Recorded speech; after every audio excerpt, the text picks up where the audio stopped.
El olor a hospital se me había quedado pegado a la piel, un recordatorio fantasmal de las 42 horas de parto.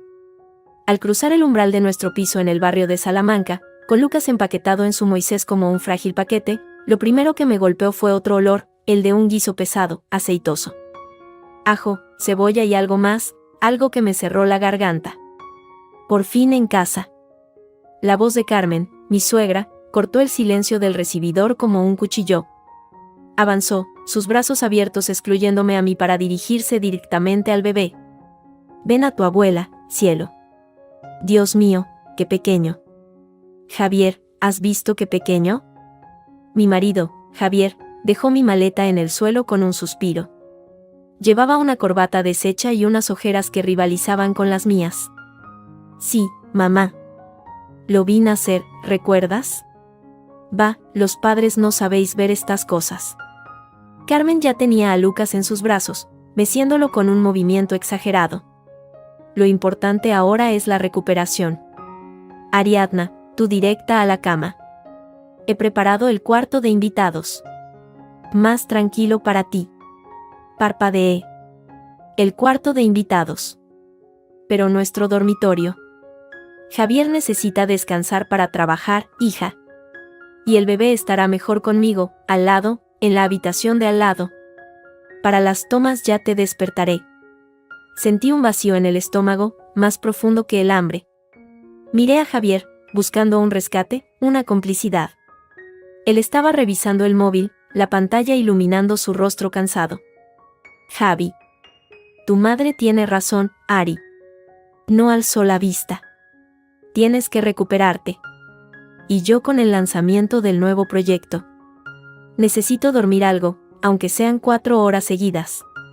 Es lo mejor. Lo mejor.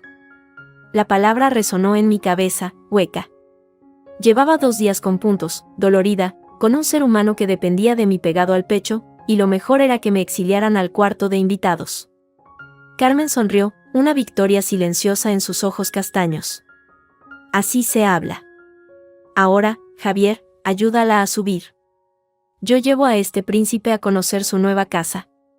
Y tú, Ariadna, en 1 hora bajo con la comida. Un caldo reconstituyente, de la receta de mi abuela Paca. Nada de esas tonterías modernas de ensaladas. La habitación de invitados olía a naftalina y a tierra para macetas. Me dejé caer en la cama, escuchando los murmullos de Carmen en el pasillo, hablándole a Lucas con esa voz aguda que no usaba con nadie más. Javier dejó la maleta al lado del armario. Ari, no pongas esa cara. Es solo por unos días. Mamá quiere ayudar. ¿Ayudar o tomar el mando? Mi voz sonó áspera, como si no la hubiera usado en años. Las 2 cosas. Es su manera. Tiene experiencia, crió a 3 hijos. Déjate cuidar. Se acercó, me dio un beso rápido en la frente. Su aliento a café frío. Tengo que hacer un par de llamadas. Luego bajo. Salió sin hacer ruido. El vacío se extendió a mi alrededor. Me incorporé con dificultad, cada músculo protestando. Desde la ventana se veía el patio interior del edificio, un cuadrado de cielo gris madrileño. Pensé en mi madre, en Barcelona, atrapada cuidando de mi padre enfermo. Llámame si necesitas algo, cariño, me había dicho. Pero la necesidad ahora era tan grande, tan confusa, que no sabía ni por dónde empezar. 1 hora después, bajé las escaleras con lentitud, agarrada a la barandilla. El olor a guiso era ahora opresivo, denso. Carmen estaba en la cocina, de espaldas, removiendo una olla grande. La mesa del comedor, la de los domingos familiares, estaba puesta para uno. Ahí estás. Siéntate. No se volvió. Tienes mala cara. La leche debe de ser floja.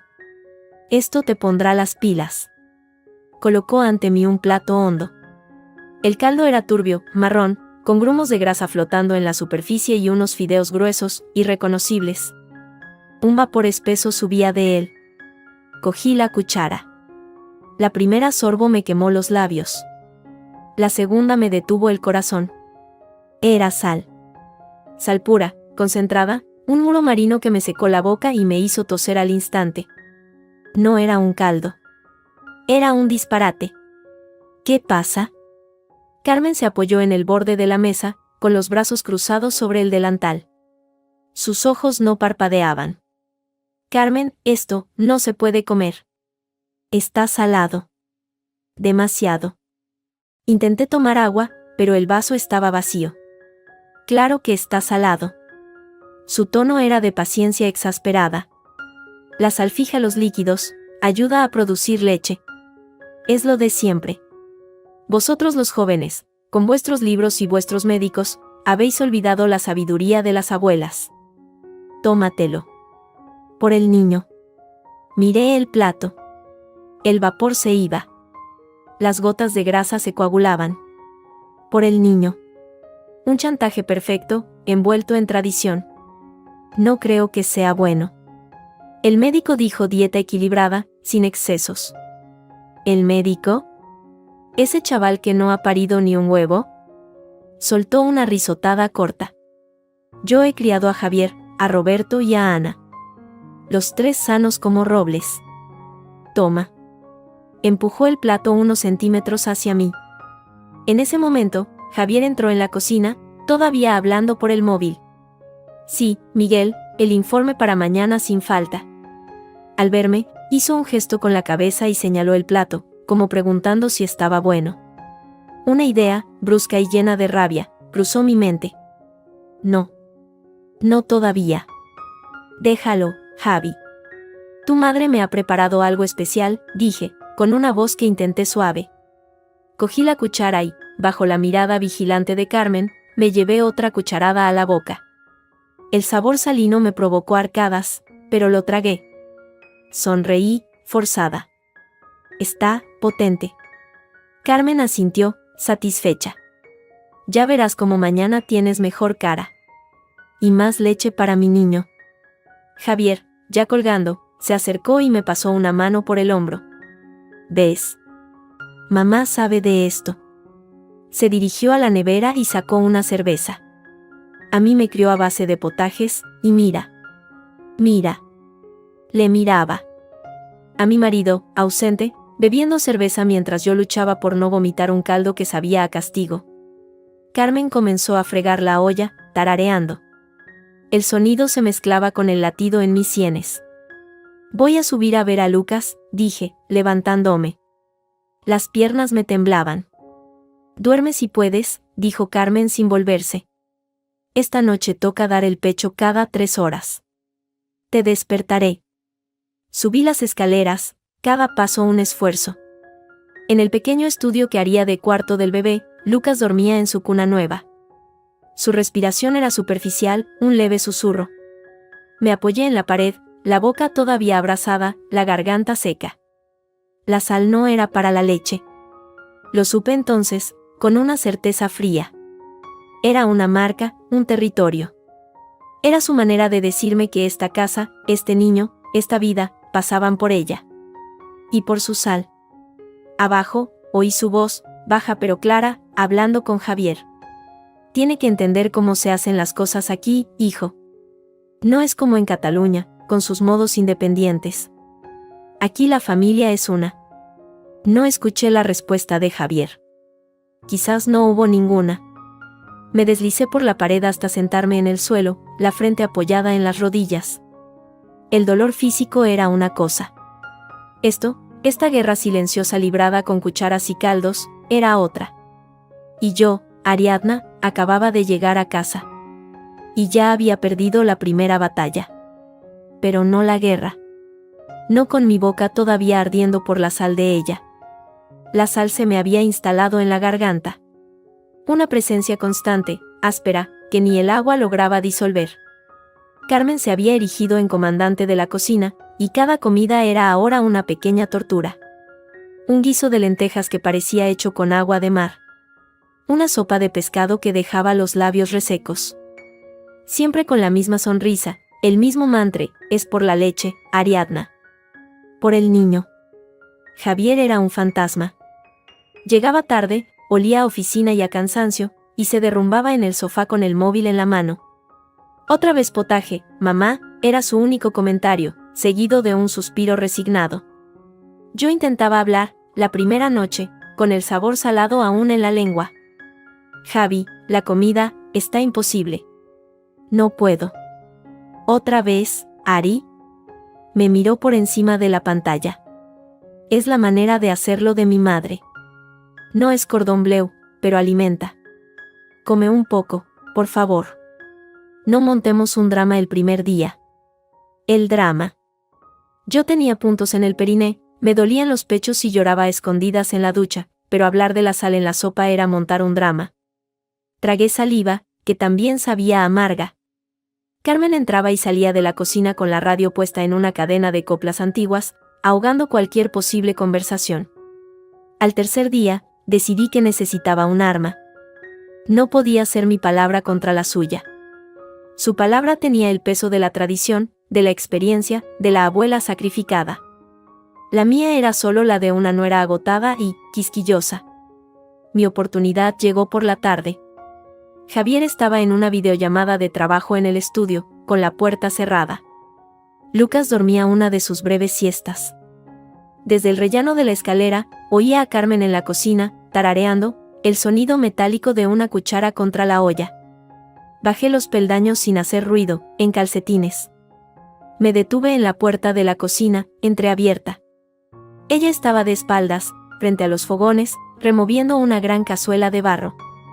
El vapor formaba nubes húmedas en el aire. A su lado, en la encimera, estaba el salero. No el pequeño salero de mesa, sino el enorme, de cocina, de cerámica blanca con un toro pintado. Vi cómo dejaba la cuchara de palo, cogía el salero, y sin medir, sin pestañear, volcó una cucharada colmada, grande, en el caldo. Un montículo blanco que se hundió en el líquido marrón. Removió. Volvió a coger el salero. Otra cucharada. Luego una tercera. 3 cucharadas generosas, como quien echa azúcar a un postre. No era un toque de sal. Era una declaración de intenciones. El corazón me latió con fuerza en el pecho. Con mano temblorosa, saqué el móvil del bolsillo del pantalón de chándal. Activo la cámara. Enfoqué a su espalda, a su brazo realizando el gesto por tercera vez. Apreté el botón de grabar. La pantalla mostraba su figura, nítida, contra la ventana. Los 15 segundos de video fueron una eternidad. Guardé el video y lo envié a mi correo, y a una carpeta oculta. Mi prueba. Mi cuchara. La cena fue tensa, como de costumbre. La sopa humeaba en su plato hondo frente a mí.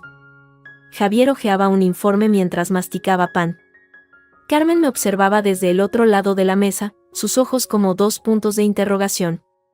Tómatela toda, Ariadna. Hoy lleva pollo. Muy nutritivo. Asentí. Cogí la cuchara. La llevé a mis labios. El sabor era, si cabe, más violento que los días anteriores. Un golpe de sabor salino que me hizo estremecer. Tragué, con dificultad. Javier alzó la vista. ¿Te encuentras bien? Tienes mala cara. Es la sopa, Javi, dije, y mi voz sonó extrañamente clara en el silencio del comedor. Carmen dejó su cuchara con un golpe seco. ¿Otra vez con la sopa? Javier, háblale. Esto es el colmo. Tanta ingratitud. No es ingratitud, Carmen. Es que no se puede comer. Dejé mi cuchara. Me levanté. Con un movimiento rápido, cogí el plato de sopa de delante de mí. No miré a Carmen. Miré a Javier. Caminé los 2 pasos que nos separaban y coloqué el plato hondo, humeante, frente a él, al lado de su vaso de agua. Pruébala. Tú. Una cucharada. Javier parpadeó, sorprendido. ¿Qué? Pruébala. Por favor. Ariadna, esto es ridículo, bufó Carmen, levantándose. Su silla chirrió contra el suelo de baldosas. Solo una cucharada, Javi. Si crees que estoy exagerando, que soy una quisquillosa, pruébala tú. Luego hablamos. Él me miró a los ojos. Vi el cansancio, la irritación, pero también un destello de curiosidad. O quizás era el último resto de ganas de zanjar el tema. Suspiró, cogió su cuchara limpia, y la hundió en mi sopa. Se la llevó a la boca. Lo que pasó luego fue rápido. Sus ojos se abrieron de par en par. Una mueca de asco genuino, involuntario, le deformó el rostro.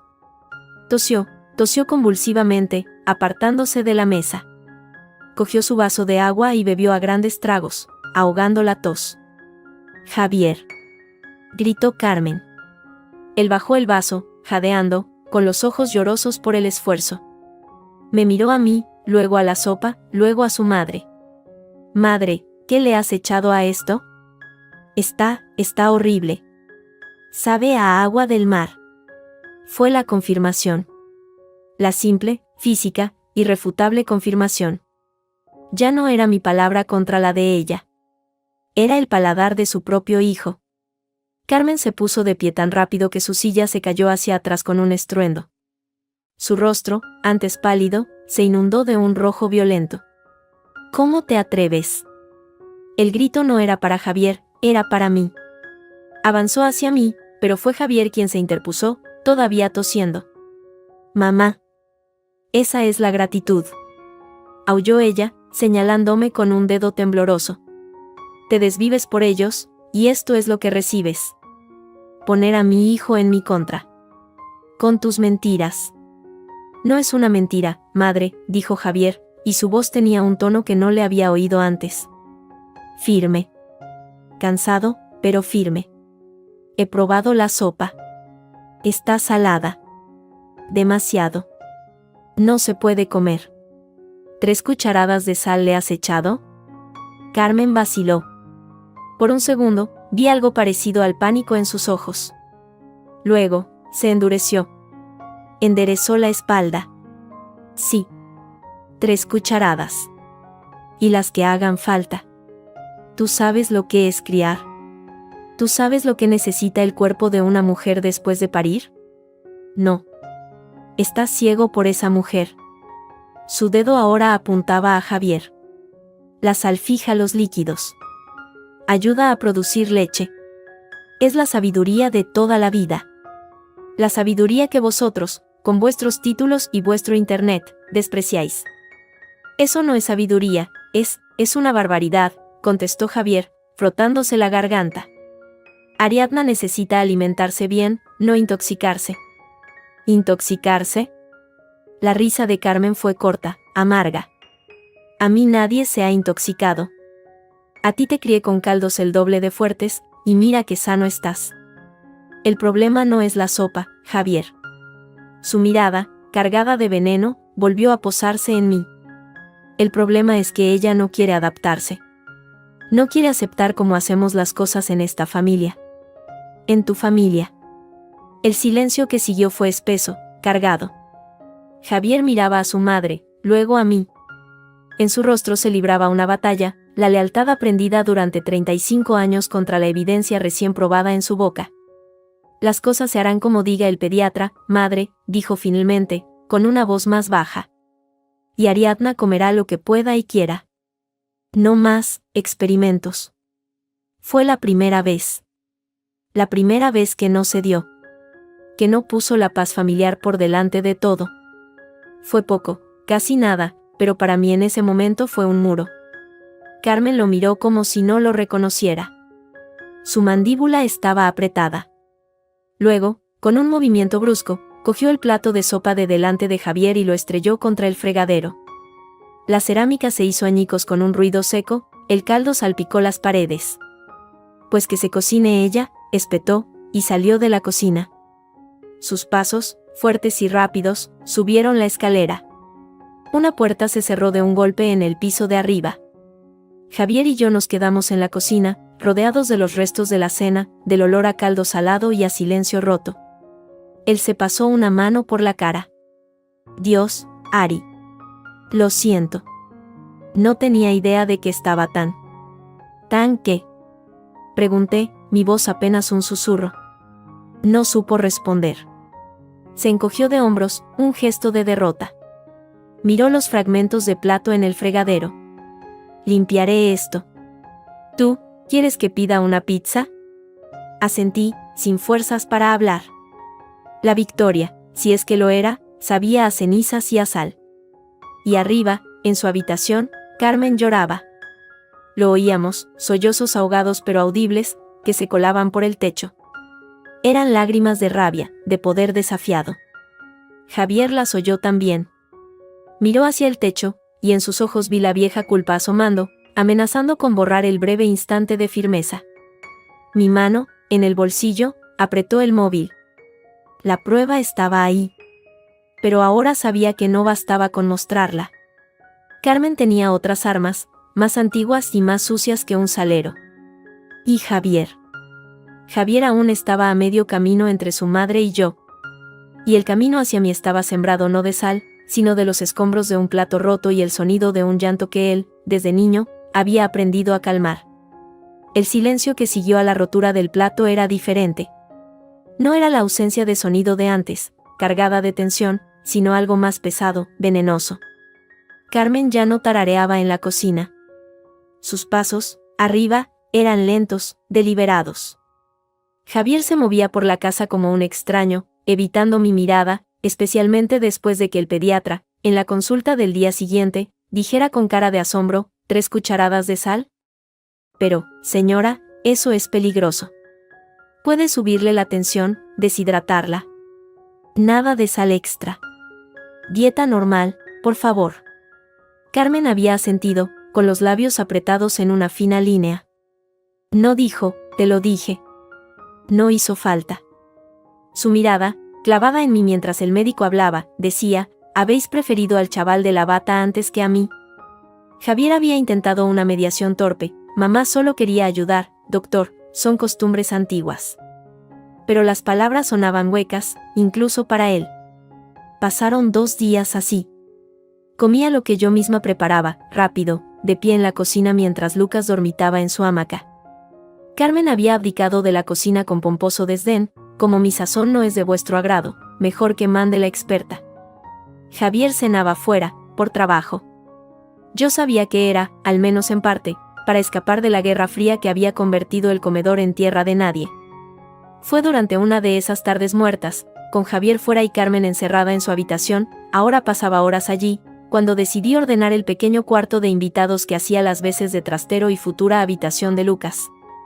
Había cajas de cosas del bebé aún sin deshacer, regalos envueltos, y montones de trastos viejos de Carmen que, según dijo, para cuando los necesitéis. Una de esas cajas, de cartón grueso y descolorido, se rompió por el fondo cuando intenté moverla. De su interior se desparramaron viejas fotografías, manteles de hilo ya amarillentos, y varios cuadernos encuadernados en tela. Iba a amontonarlo todo de nuevo cuando uno de los cuadernos, de tapas azules gastadas, se abrió al caer. Una hoja se desprendió. En ella, una caligrafía pulcra, de otra época, llenaba la página. Reconocí la letra de Carmen. Pero era una letra más joven, más redondeada. No quería curiosear. De verdad. Pero una frase, saltó a la vista, y al final se fue. No aguantó más. Una falta de respeto, eso es lo que era. Javier pequeño ni la echa de menos. El corazón me dio un vuelco. Javier pequeño. Mi Javier. Agarré la hoja suelta. La fecha, en la esquina superior, 15 de marzo de 2005. Hacía más de 20 años. Y luego, unas líneas más abajo. Hoy he vuelto a echar la sal extra en el cocido. Como la otra vez. Clara ha tosido, ha dicho que no podía. Roberto se ha enfadado, me ha gritado. Pero ella, al final, se ha levantado y se ha ido a su habitación, llorando. Él la ha seguido. Yo me he quedado con mi niño, con mi Javier. Es mi casa. Mis reglas.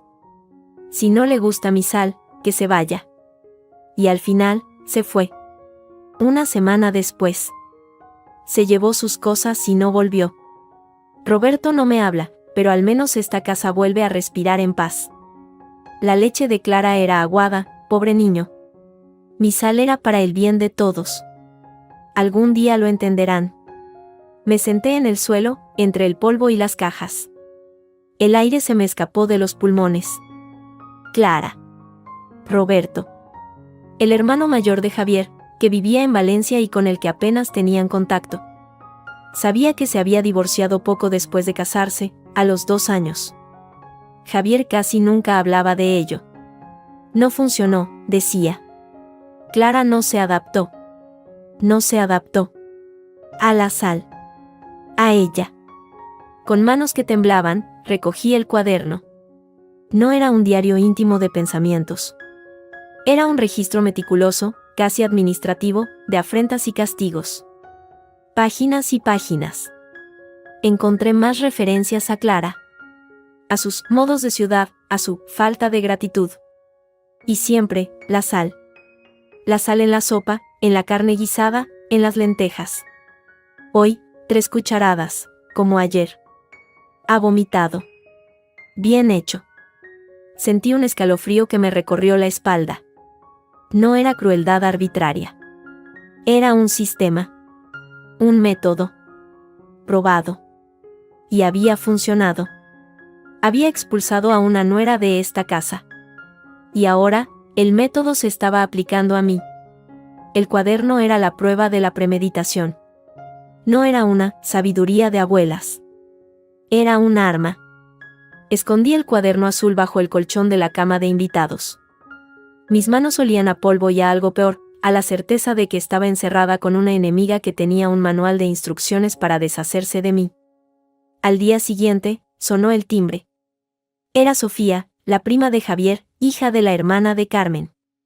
Era 2 años mayor que Javier, vivía en Alcorcón y tenía una sonrisa fácil y unos ojos que todo lo veían.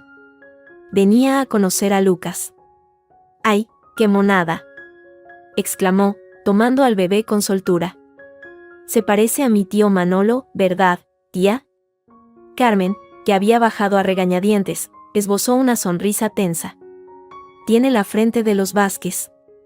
Mientras Carmen hacía café, instantáneo, ya no había café de verdad para invitados. Sofía y yo nos quedamos en el salón con Lucas. ¿Y qué, Ari? ¿Cómo llevas el terremoto?, me preguntó en voz baja, mirando hacia la cocina. Poco a poco, respondí, forzando una sonrisa. Mi tía te está poniendo a prueba, ¿eh?, dijo, bajando aún más la voz. Con la comida y eso. Me lo ha dicho mi madre. Algo de eso hay.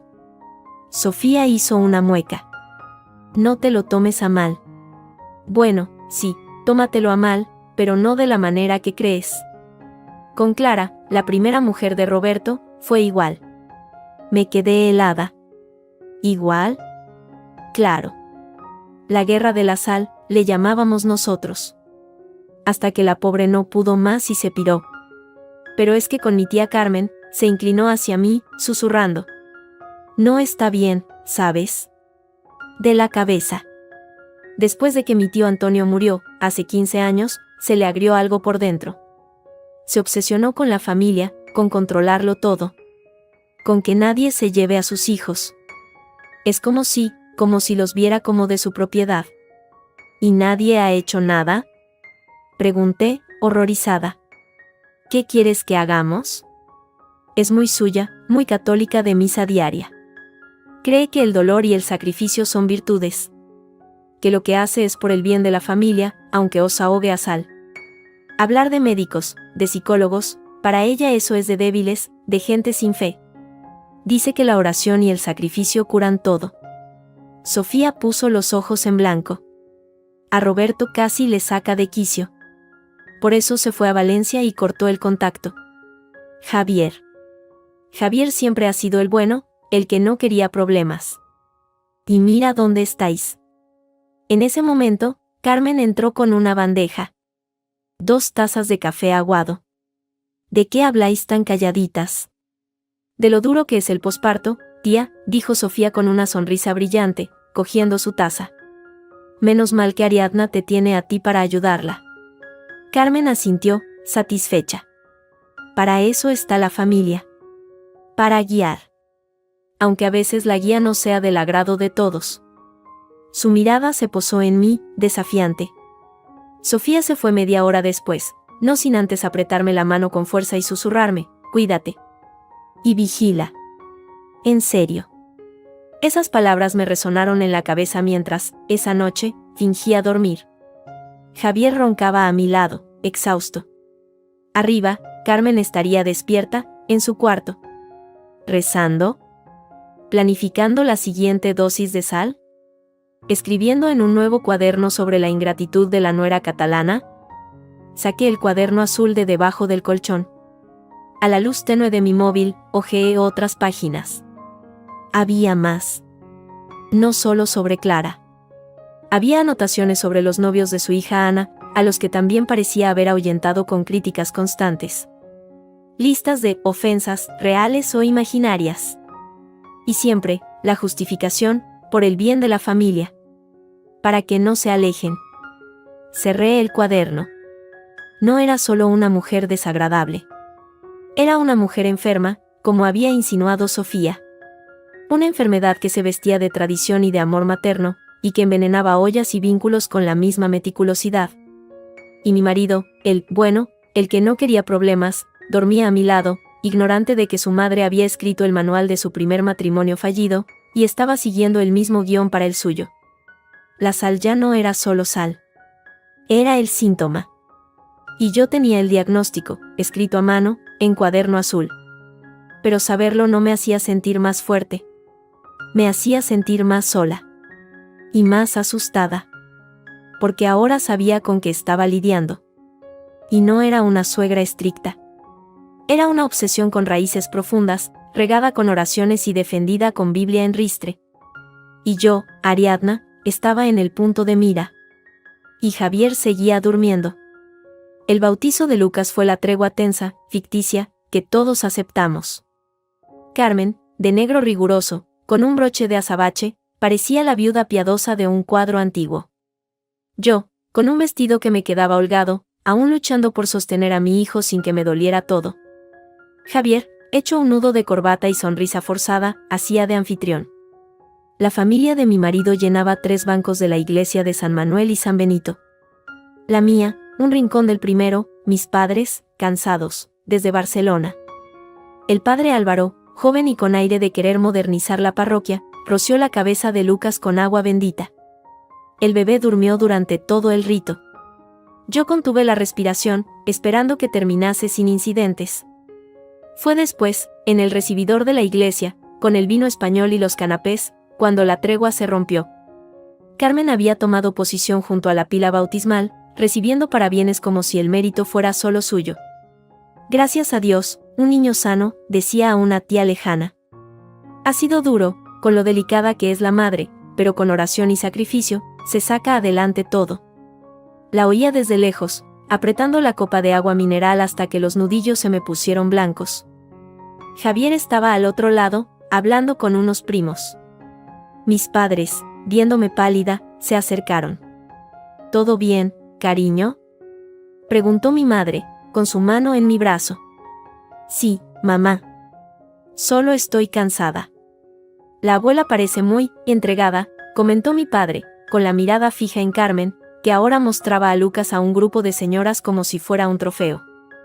Entonces, Carmen se acercó. Traía a Lucas en brazos, pero su mirada no estaba en él. Estaba en mí y en mis padres. Felicidades, dijo, con una voz demasiado alta. Al fin el niño tiene el sacramento. Espero que ahora sus padres le inculquen la fe. Es lo primero. Más que los caprichos materiales. Mi padre frunció el ceño. Claro, la fe es importante. Pero el amor, también. El amor sin la guía de Dios es desorden, replicó Carmen, suave como un cuchillo. Algunos lo olvidan. Se preocupan más de otras cosas. Su mirada me recorrió de arriba abajo, deteniéndose en el escote discreto de mi vestido. Hoy, día del Señor, y algunas no saben ni cubrirse como es debido. El silencio cayó a nuestro alrededor. Unas primas cercanas dejaron de hablar. Mi madre se puso colorada. Carmen, ¿qué quieres decir?, pregunté. Mi voz sonó ronca. Nada, hija. Solo una observación. A veces parece que lo espiritual les importa poco. Como con la comida después del parto. Todos son quejas y desprecio a las costumbres, en lugar de agradecer y ofrecer ese sacrificio a Dios. Algo se rompió dentro de mí. Quizás fue el cansancio acumulado. Quizás la imagen de las 3 cucharadas de sal. Quizás las palabras del cuaderno azul, al final se fue. Noté todas las miradas sobre nosotros. La familia de Javier, expectante. Mis padres, confusos. Javier, que empezaba a abrirse paso entre la gente, con el rostro descompuesto. ¿Sacrificio? Dije, y la palabra salió más fuerte de lo que pensaba. ¿Llamas sacrificio ahogar la comida en sal? ¿Envenenarme poco a poco? ¿Eso es tu caridad cristiana, Carmen? Un murmullo recorrió el recibidor. Alguien tosió. Carmen palideció, pero sus ojos brillaron con una luz furiosa. ¿Cómo te atreves a hablar así, en la casa de Dios? ¿A difamarme? Mentira. Todo mentiras por no querer seguir las reglas de esta familia. No es mentira, dije, y noté que temblaba, pero no me callaría. Javier lo probó. Casi vomita. ¿Verdad, Javi?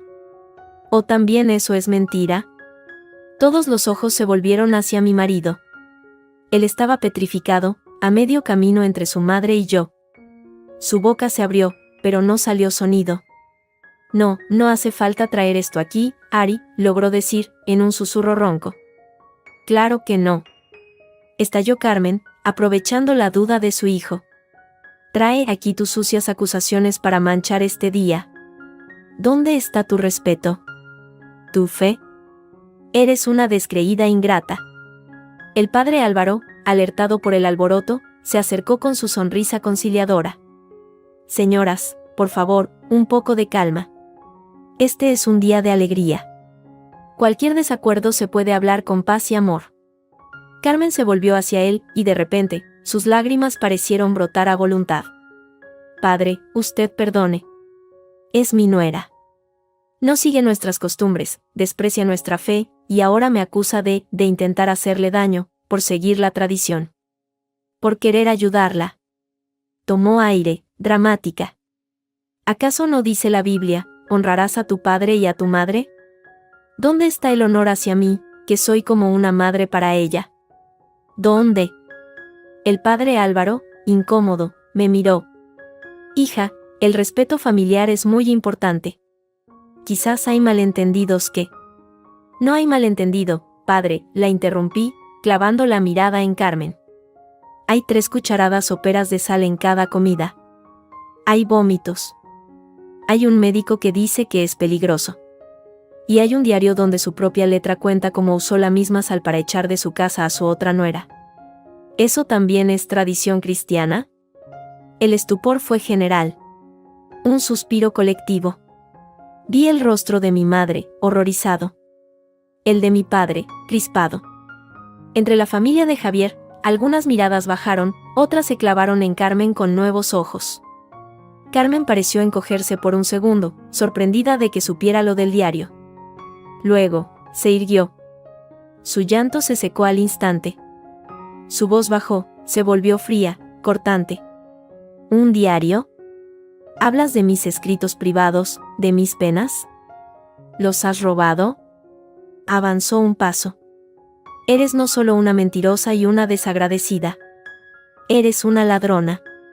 Y una pecadora que siembra cizaña en la familia. Se volvió al padre Álvaro, con una expresión de piedad herida. Y si tu mano derecha te escandaliza, córtala y échala de ti, dice el Señor. A veces, el mal hay que estirparlo de raíz para salvar al resto. Para salvar a mi hijo. A mi nieto. Sus palabras, citadas con tanta frialdad, cayeron como piedras en el silencio de la iglesia. Hasta el padre Álvaro pareció sobrepasado. Señora Carmen, las citas bíblicas fuera de contexto, el amor y el perdón son el camino. Pero Carmen ya no le escuchaba. Me miraba a mí, y en sus ojos no había rabia descontrolada. Había cálculo. Y triunfo. Sabía que, ante su familia, ante el cura, sus citas bíblicas valían más que mis acusaciones de sal.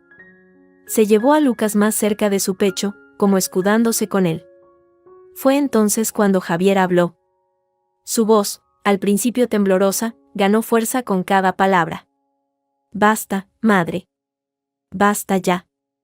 Todos nos giramos hacia él. Estaba pálido, pero con la mandíbula apretada. Miraba a Carmen, no a mí. ¿Qué has dicho?, preguntó ella, como si no lo creyera. He dicho basta. Esto se ha terminado. Javier respiró hondo. La sopa estaba salada. Yo la probé. Era imposible de comer. Ariadna no miente. ¿Y esto? Hizo un gesto amplio que abarcaba el círculo de gente. La tensión, esto, hoy, aquí, es indecente. Lucas se ha bautizado. Este es su día. No el día de tus guerras. Carmen lo miró fijamente, como si un extraño hubiera tomado el cuerpo de su hijo. ¿Te pones de su parte? ¿Contra tu madre? ¿Delante de todos? ¿Después de lo que ha dicho? No me pongo de nadie. Digo la verdad. Su voz se quebró ligeramente. Y la verdad es que lleva semanas haciendo la vida imposible a Ariadna. Con la comida. Con tus comentarios. Y hoy, aquí, has cruzado una línea. Por un momento, pensé que Carmen iba a abofetearlo. Su brazo se tensó. Pero solo apretó más a Lucas, que empezó a quejarse, molesto. Mi línea, dijo, con un hilo de voz, es la de esta familia. La que he defendido siempre. Y si tú te pones de su lado, entonces tú también estás en contra. Su mirada recorrió a los familiares mudos. Veo que aquí ya no soy bienvenida. Que mi sacrificio, mi fe, no valen nada. Y entonces, sin dar tiempo a más, dio media vuelta.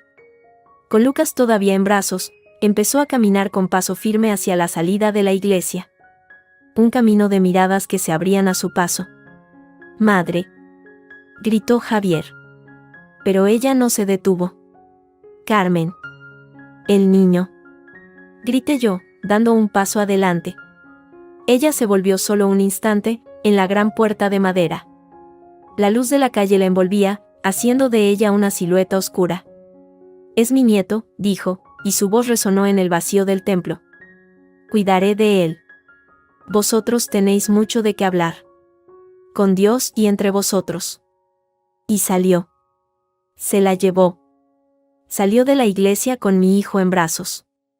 El grito se me quedó atorado en la garganta. Javier estaba inmóvil, paralizado. El padre Álvaro intentaba decir algo sobre la calma. Mis padres se abrían paso hacia mí, alarmados. El resto de la familia, los tíos, los primos, permanecían en shock, algunos murmurando, otros mirando con reproche a Javier o a mí. El día del bautizo. El día de la luz, del agua bendita. Y ella se lo había llevado. Se había llevado a Lucas. Y se había marchado, convirtiéndose, ante los ojos de todos, en la mártir, en la abuela despreciada que se iba con el niño santo en brazos. Y nosotros, Javier y yo, nos quedamos en el frío de la iglesia, rodeados de los restos de nuestra propia guerra, perdidos, y con el corazón convertido en un puño de hielo. Él había tomado partido, por fin. Y el precio, nuestro hijo, acababa de salir por la puerta. El regreso a casa sin Lucas fue un viaje en silencio. Mis padres, consternados, se fueron a su hotel después de que Javier, con voz ronca, les asegurara, ella no hará nada, solo quiere llamar la atención. Iré ahora a buscarlo. En el coche, la tensión era un cristal a punto de romperse. Ni siquiera me atrevía a mirarlo. Había hablado, por fin. Pero sus palabras no habían traído a nuestro hijo de vuelta, sino que lo habían lanzado a los brazos de su madre. Iré ahora, repitió Javier, aparcando bruscamente frente a nuestro edificio. Espera adentro. Voy contigo. No, Ariadna. Su tono era cortante, agotado. Será peor. Si vas tú, se pondrá como una fiera. Es a mí a quien quiere castigar. Déjame a mí. Subí sola. El piso estaba vacío, silencioso de un modo opresivo. El Moisés de Lucas, en el centro del salón, era un reproche mudo. Me dejé caer en el sofá, abrazándome el vientre, que aún estaba blando y extraño. Las horas pasaron. El teléfono de Javier estaba apagado. Llamé a Carmen. Me envió directamente al buzón de voz. Al anochecer, oí la llave en la cerradura. Me levanté de un salto, el corazón golpeándome el pecho. Era Javier. Solo. Traía una bolsa de farmacia y el rostro desencajado. ¿Y Lucas? Pregunté, mi voz apenas un suspiro. Arriba. Durmiendo. Dejó la bolsa en la mesa. Parecía 10 años mayor. Y nada. Estaba en su casa, dándole el biberón. Como si nada. Se pasó una mano por la cara. Dijo que solo quería que el niño respirara aire en paz después del espectáculo que habíamos montado. Que lo traería mañana por la mañana. Que necesitábamos hablar. Tú y yo. ¿Hablar? ¿De qué? ¿De cómo tu madre secuestró a nuestro hijo el día de su bautizo? No lo secuestró, Ariadna. Estalló, y fue como si una presa se rompiera. Se lo llevó porque no podía soportar más la situación. ¿Por qué estamos en guerra constante? Porque hoy, en la iglesia, la has acusado de Dios sabe qué cosas delante de toda la familia. Me quedé helada. ¿Estás defendiéndola? Después de lo que ha hecho. Yo no defiendo a nadie. Gritó. Bajó la voz, forzando un tono razonable que sonaba falso. Intento entender. Las dos sois imposibles. Tú con tus acusaciones, ella con sus manías. Y yo en medio. Siempre en medio. Estoy harto. Tus acusaciones, repetí, saboreando la amargura de las palabras. La sal, Javier. La sal era real. Tú la probaste. El diario es real. Lo he leído. Ese maldito diario. Dio una patada a la pata de una silla. No sé de dónde lo has sacado ni qué esperabas conseguir. Estás obsesionada. ¿No ves que así no vamos a ninguna parte? La habitación giró a mi alrededor. La fatiga, el miedo, la rabia, todo se mezcló en un cóctel venenoso. Lo que yo esperaba conseguir era que vieras la verdad. Que vieras que no es una manía. Es algo enfermizo. Y hoy se ha llevado a nuestro hijo para castigarnos. Para castigarte, por ponerte de mi lado. ¿No lo ves? Él me miró, y en sus ojos no vi comprensión. Vi irritación. Cansancio. Fastidio. Lo que veo es que desde que llegasteis las dos a casa, esto es un infierno. Necesito aire. Necesito trabajar. Tengo el lanzamiento del proyecto, es la hora clave, y en lugar de apoyarme, me dais guerra por una puta sopa. Se dio la vuelta y subió las escaleras de 2 en 2. Oí la puerta del baño cerrarse de golpe, y luego el agua de la ducha. Me quedé de pie, temblando, mirando la bolsa de la farmacia. Dentro había un bote de leche de fórmula, tetinas y un paquete de pañales. Lo había comprado él. En la farmacia. Mientras su madre tenía a nuestro hijo. La semana siguiente fue un frío polar. Carmen trajo a Lucas a la mañana siguiente, como había prometido. Lo dejó en el Moisés, con una sonrisa de azúcar glass. Aquí tenéis a vuestro niño. Espero que hayáis hablado. No se quedó ni un minuto más. Javier ya se había ido a trabajar, temprano. Lucas olía a la colonia barata de Carmen. Le cambié la ropa de inmediato, bañándolo con suavidad, como para lavar no solo su olor, sino su presencia. Javier llegaba cada noche más tarde. Reuniones. Plazos. Tengo que sacar adelante esto. Sus respuestas eran lacónicas, evasivas. Ya no preguntaba por mi día. Ya no se acercaba a la cuna para ver a Lucas dormir. Se duchaba y se acostaba, dándome la espalda. Una noche, 3 días después del bautizo, me desperté sobresaltada. No era Lucas. Era un ruido sordo. Javier, en el cuarto de baño, intentando no hacer ruido. Miré el reloj, las 3:47 de la madrugada. Se había acostado a las 11. No había salido. O había vuelto a entrar sin que yo me enterara. Me levanté, silenciosa. La puerta del baño estaba entreabierta. Lo vi de espaldas, frente al lavabo, frotando furiosamente la pechera de una camisa blanca con un estropajo y jabón. Bajo la luz fría del fluorescente, su espalda estaba tensa. En la papelera, arrugada, vi un pañuelo de papel con manchas rosadas. Y en el espejo, pude ver, antes de que él me viera a mí, un trozo de tela que no alcanzaba a frotar, un pequeño borrón, rosado también, en el cuello de la camisa. Un rosa familiar, intenso. No era mi pintalabios. Yo no usaba ese color.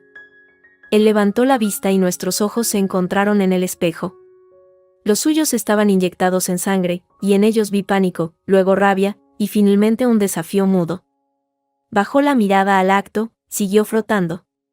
¿Qué haces?, pregunté, y mi voz sonó ajena. Nada. Manché la camisa. Intentaba quitarlo. Son las 4 de la mañana. Ya lo veo. ¿Dónde has estado, Javier? Se volvió entonces, todavía con la camisa mojada y arrugada en la mano. Trabajando. ¿Dónde quieres que haya estado? El olor llegó hasta mí entonces. No era solo jabón. Era un perfume dulzón, empalagoso. Tampoco era el mío. Ese perfume, esa mancha, las palabras se atascaban en mi garganta. ¿Qué? Su tono fue desafiante. ¿Ahora también vas a espiar mis camisas? ¿A qué viene esto, Ariadna? ¿No tienes bastante con enfrentarte a mi madre, que ahora también te inventas cosas de mí? No me las invento. Están ahí. En el cuello de tu camisa. Señalé el borrón rosado. Un rosa chillón, vulgar. El corazón me latía con tanta fuerza que me dolía el pecho. Él miró la mancha, luego a mí. Su expresión cambió. La rabia se desvaneció, dejando paso a algo peor, lástima. Y fastidio. Por Dios. Es de Carmela, la becaria. Nos tomamos una copa después del trabajo, estaba borracha, se tropezó y me manchó. Es maquillaje. Nada más. ¿Satisfecha? Carmela. Una becaria. Un nombre. Una excusa fácil, redonda. Pero el perfume seguía ahí. Y la hora. Y la forma en que frotaba, como si quisiera borrar una evidencia. ¿Una copa hasta las 4 de la mañana? Pregunté, y noté que mis lágrimas, de furia y de dolor, asomaban. Basta ya. Gritó, y arrojó la camisa al lavabo. Estoy harto. Harto de dar explicaciones. Harto de que todo sea un interrogatorio. Harto de esta casa, de este ambiente. Pasó a mi lado, bruscamente, y se encerró en el dormitorio. Me quedé allí, de pie en medio del baño, mirando la camisa arrugada en el lavabo, el agua teñida de un rosa pálido. La mancha, como una flor venenosa, se desvanecía, pero la huella ya estaba en mí, más profunda que cualquier tinte. No era solo la mancha. Era su reacción. Su ira desproporcionada. Su hastío. No hacia su madre. Hacia mí. Lucas comenzó a llorar en su habitación. El sonido me atravesó como un cuchillo. Fui a cogerlo, meciéndolo mecánicamente, sus lágrimas mojándome el cuello de la camiseta. Javier no salió. La puerta del dormitorio permaneció cerrada. Yo me quedé en la mecedora, con Lucas en brazos, viendo amanecer a través de la ventana. El mundo fuera seguía su curso. Dentro, el mío se había partido en dos. A la mañana siguiente, Javier se había ido cuando me desperté. No había nota. Nada. El día pasó entre la niebla de la desvelada y el peso de la sospecha. Carmen no vino. Probablemente estaba dando su propio espectáculo de dolor silencioso en su casa. Por la tarde, el timbre sonó. Era el cartero. Un sobrecertificado, para Javier. Lo firmé. Era de un laboratorio privado. Análisis clínicos Díaz. Frío en la mano. ¿Enfermedad? ¿Un chequeo? Javier no me había dicho nada. Lo dejé sobre la mesa del comedor, junto a las llaves. Cuando Javier llegó, esa noche, antes de las 8 y sin mirada de reproche, lo vio de inmediato. Su rostro se demudó. Cogió el sobre, lo abrió con manos que le temblaban ligeramente. Lo leyó. Luego, sin decir una palabra, me lo lanzó sobre el regazo. Cayó como una losa. ¿Qué es esto?, pregunté, sin querer cogerlo. Mira. Míralo tú. A ver qué te parece. Cogí la hoja. Era un informe. Prueba de ADN. Análisis de paternidad. Mi sangre se heló. En la parte superior, los nombres: supuesto padre, Javier Vázquez Montes. Niño, Lucas Vázquez Fernández. Y más abajo, en letras negras y mayúsculas, el resultado: exclusión de paternidad. La probabilidad de que el supuesto padre sea el padre biológico es del 0%. El mundo se detuvo. No latía mi corazón. No entraba aire en mis pulmones. Las letras bailaban ante mis ojos. 0%. 0%. ¿Qué es esto?, logré balbucear. Es lo que parece. La voz de Javier era plana, metálica. No miraba a los ojos. Miraba al vacío, por encima de mi hombro. Mi madre tenía dudas. Por el color de ojos, por no sé qué. Me lo dijo después del bautizo. Dijo que, para nuestra paz, y la de todos, había que salir de dudas. Mandó a la doctora Lucía, la de la familia, a tomar una muestra de Lucas cuando fue a su revisión. Y otra mía, de un pelo. Sin que yo lo supiera. Y esto es el resultado. Es falso, dije, y mi voz era un hilo. Es imposible. Es falso, Javier. Tu madre ha hecho algo. Ha manipulado las muestras, lo que sea. Tiene que ser. ¿Otra vez mi madre? Ahora sí me miró, y su mirada estaba llena de un desprecio helado que nunca antes le había visto. ¿Ahora también manipula informes de laboratorio? ¿Todo es culpa de mi madre, Ariadna? ¿No se te ocurre que, quizás, solo quizás, el problema eres tú? Yo. El dolor era tan físico que me doblé por la cintura. Javier, es tu hijo. Nuestro hijo. Lo sabes. No sé nada. Rugió, golpeando la mesa con el puño. Solo sé que mi mujer me acusa a mi madre de envenenarla, que hurga en diarios privados, que me hace escenas en la iglesia, y que ahora, esto. Esto, Ariadna. Un 0%. ¿Cómo quieres que me sienta? ¿Qué quieres que piense? Piensa que tu madre está enferma, grité, levantándome, con el papel temblando en mi mano. Que haría cualquier cosa.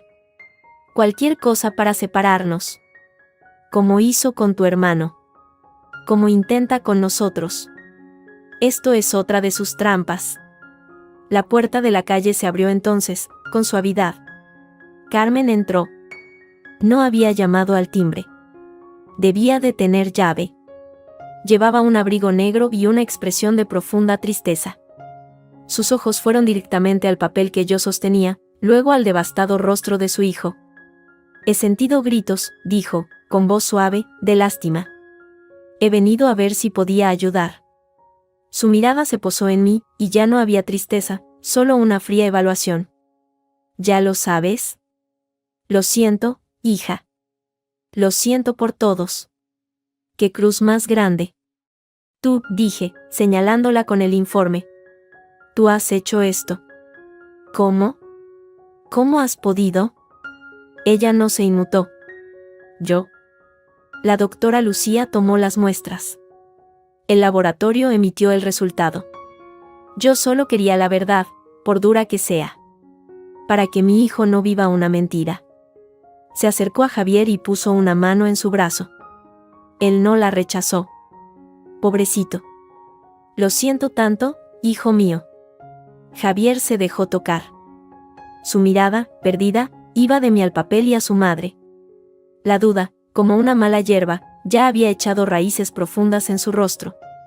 La semilla de la sospecha, regada por el perfume de otra mujer y el desgaste de las peleas, florecía en forma de un número imposible, 0%. Es mentira, susurré, pero mi voz ya no tenía fuerza.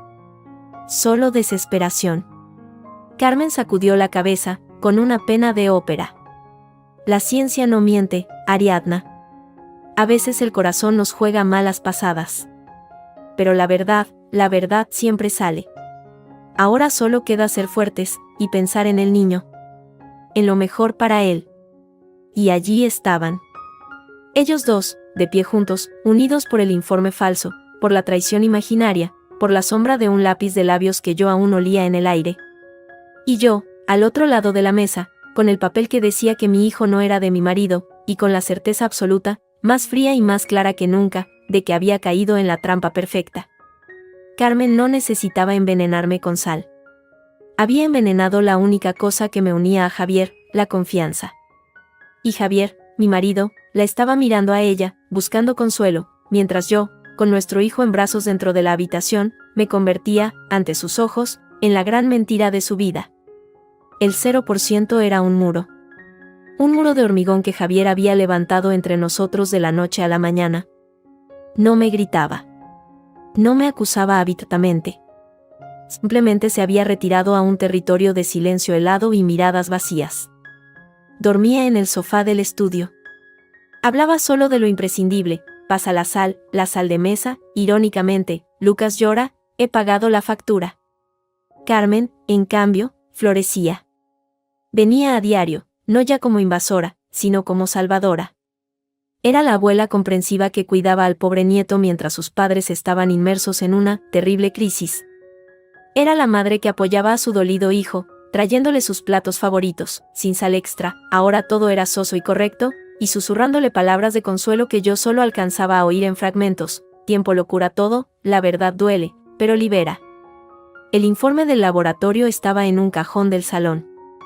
Javier no lo había vuelto a tocar, pero su presencia era palpable, como un cadáver en el centro de la habitación. Yo había intentado razonar, 1, 2, 10 veces. Le hablé de la doctora Lucía, la médico de familia, amiga de Carmen desde la infancia. Le mostré el diario azul, las páginas sobre Clara. Es su palabra contra la de un laboratorio acreditado, había espetado él, con los ojos inyectados en sangre. ¿Hasta cuándo, Ariadna? ¿Hasta cuándo vas a culpar a mi madre de todos tus males? La mancha de carmín, el perfume, ya no se mencionaban. Eran pecados menores, absueltos por la gran traición que aquel papel representaba para él. Me sentía como un animal acorralado. Si me iba, con Lucas, confirmaba mi culpa para siempre. Si me quedaba, me ahogaba en aquel silencio culpabilizador. La idea nació de la desesperación más absoluta. Una idea pequeña, sucia y necesaria. Tenía que saber. Tenía que demostrarlo. Y para eso necesitaba su voz. Su confesión. Fingí la rendición. Fue humillante, pero necesario. Una tarde, mientras Carmen daba el biberón a Lucas en el salón, me acerqué a Javier, que trabajaba con el portátil. Tienes razón, dije, con la voz baja, quebrada. No puedo seguir así. Este ambiente es malo para Lucas. Él no levantó la vista de la pantalla. Ya. He pensado, quizás tu madre tenga razón en algunas cosas. Necesito tiempo. Para pensar. Para asumir todo. Esta vez, alzó la mirada. Había un destello de algo, alivio. ¿A qué te refieres? A que voy a bajar la guardia. A intentar llevarme bien. Por Lucas. No era una disculpa. No podía hacerlo. Pero era una tregua, y él, exhausto de la guerra, la agarró como un náufrago. Asintió, lentamente. Eso estaría bien, Ari. Sería lo mejor. Al día siguiente, cuando Carmen vino, le ofrecí café. Sí, gracias, hija. La palabra hija en sus labios me quemó como ácido. Hablamos de banalidades, el tiempo, un primo lejano. Yo asentía, con una sonrisa rígida. Ella me observaba como un científico observa una bacteria bajo el microscopio, buscando la falsedad. Pero mi agotamiento era real. Mi desesperación, también. Eso debió de convencerla. Te veo muy pálida, dijo, con fingida preocupación. ¿Duermes? No mucho. Con los nervios. Claro, claro. Asintió, comprensiva. La tensión es mala. A mí me pasó. Tomaré algo para que descanses. Algo suave. Yo también lo tomo a veces. Esa noche, junto a mi plato de cena, una insípida pechuga a la plancha que ella había preparado, había un vaso de agua y un pequeño comprimido blanco. Es un suave relajante, natural, que receta la doctora Lucía. Para los nervios. Te ayudará a dormir, dijo Carmen. Javier me miró, esperando. Era una prueba más. Tomar la pastilla era un gesto de sumisión, de aceptar su cuidado. De reconocer que necesitaba su ayuda. Sonreí. Con todos mis dientes. Cogí la pastilla, la puse en mi boca y bebí un trago de agua. Tragué. Carmen asintió, satisfecha. Javier volvió a su comida. Lo que no vieron fue que había escondido la pastilla bajo la lengua. Más tarde, en el baño, la escupí y la guardé en un trozo de papel de seda. Alprazolam 0.5 miligramos, decía la inscripción. Un ansiolítico. No era natural. Pero no era letal. Solo era un sedante. Para que durmiera. Para que no estorbara. La pequeña grabadora de voz era de mi época de universidad, una cosa antigua, digital, del tamaño de un mechero. Aún funcionaba. Tenía memoria para horas. La cargué al máximo. Mi plan era arriesgado, casi infantil. Pero era lo único que se me ocurría.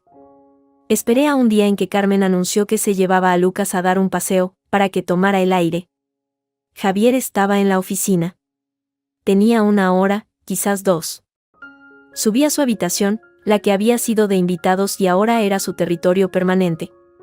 Olía a su perfume barato y a polvo de talco. Mi corazón latía como un tambor. Cualquier ruido me hacía saltar. Busqué un lugar. No el cajón de la mesilla, demasiado obvio. No entre la ropa. Finalmente, lo vi, la vieja lámpara de cabecera, de porcelana pesada, con una base hueca. La giré con cuidado. Había un espacio entre la base y la mesa. Allí coloqué la grabadora, encendida, con el micrófono apuntando hacia la cama. Era un lugar improbable.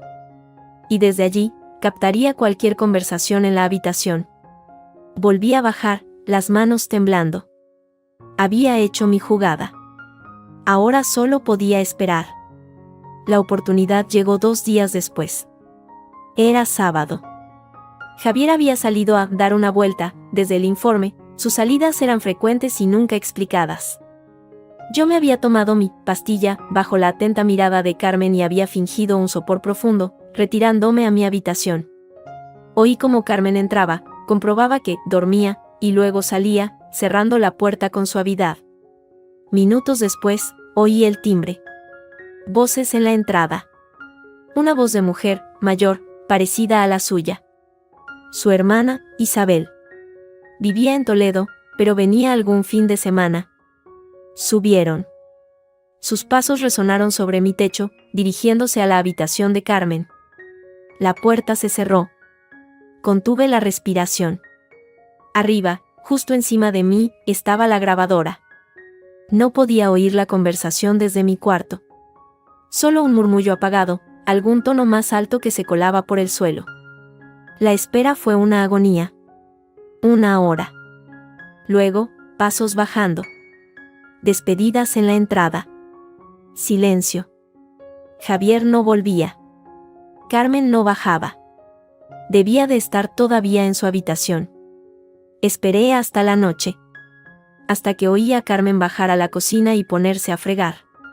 Entonces, con la excusa de ir al baño, subí de puntillas a su cuarto. Mi boca estaba seca. La lámpara estaba en su sitio. La cogí. Pesaba. Con dedos torpes, la giré. La grabadora seguía ahí, su pequeña luz roja parpadeando, indicando que estaba llena. La apagué, la guardé en el bolsillo de mi batín y volví a colocar la lámpara. Bajé a mi habitación, cerré la puerta con llave y me encerré en el baño, con el grifo abierto para ahogar cualquier sonido. Con los auriculares puestos, presioné play. Primero, ruido. El roce de la tela. Luego, la voz de Carmen, clara, cercana. Ya te digo, Isabel, que esta sí que es más dura de roer que la otra. La catalana esa. Tiene más carácter. Pero por las malas o por las buenas, al final todas caen. La voz de Isabel, más grave, con un deje cansino, Carmen, no sé. Me da mala espina. Javier está muy hundido con lo del niño. Va. Eso se arregla. Un hombre herido en su orgullo es como un niño pequeño. Hay que mimarlo, hacerle creer que es él quien decide, pero guiándolo. Ya verás cómo en cuanto se canse de la farsa, la echa. Y si no, ya me encargo yo. Tengo más cartas. Un silencio. Un sorbo de algo, quizás té. ¿Y el niño? Pobrecillo, en medio de todo. El niño se queda. Es de la familia. De mi sangre, aunque ella haya intentado colarnos un hijo de otro. Eso no se lo perdono. Pero el pequeño es inocente. Conmigo estará bien. Le daré el doble de cariño, para compensar. Sentí un escalofrío. Hablaba de Lucas como de un objeto. Un trofeo. Pero, hermana, ¿y si Javier al final no la echa? Si se cree lo de la manipulación de análisis, la voz de Isabel sonaba incrédula. La risa de Carmen, un sonido seco, cruel, llenó mis auriculares. ¿Javier? Mi Javier es un blando. Le duele, sí. Le duele la idea. Pero al final, prefiere la comodidad. Prefiere que le digan que es víctima de una mala mujer a enfrentarse a la verdad de que su madre puede organizar las cosas. Además, tengo el as en la manga.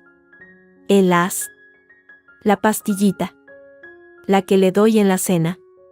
No es la que le recetó el médico después del parto, esa era más suave. Esta es otra. Más fuerte. Para los nervios, dice el prospecto. Pero tomada a diario, con la lactancia, y con su estado de ánimo, ya verás. En un par de meses, no será ella quien me eche de esta casa. Serán ellos, Javier y hasta el médico, los que piensen que necesita ayuda. Mucha ayuda. Ingresada, a ser posible. Una madre inestable, deprimida, que inventa historias de sal y de informes falsos, ¿a quién le van a dar la custodia de un bebé? El aire se me heló en los pulmones. Mis manos se aferraron al borde del lavabo. No era solo sal. No era solo un informe falso. Era esto. Un envenenamiento lento, químico, destinado a volverme loca, a invalidarme, a quitarme a mi hijo. Carmen, eso es muy fuerte. La voz de Isabel sonaba asustada. Es lo que hay que hacer. Por la familia.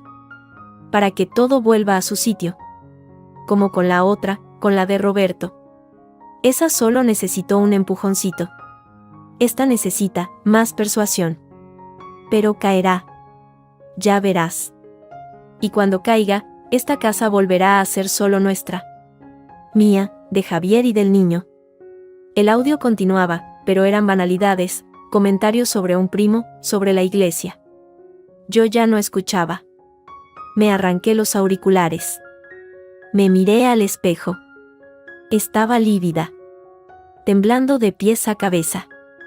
No de miedo ahora. De rabia. Una raía pura, cristalina, que quemaba el pánico. Tenía la prueba. Su voz. Su confesión fría, calculadora. Bajé las escaleras como un autómata.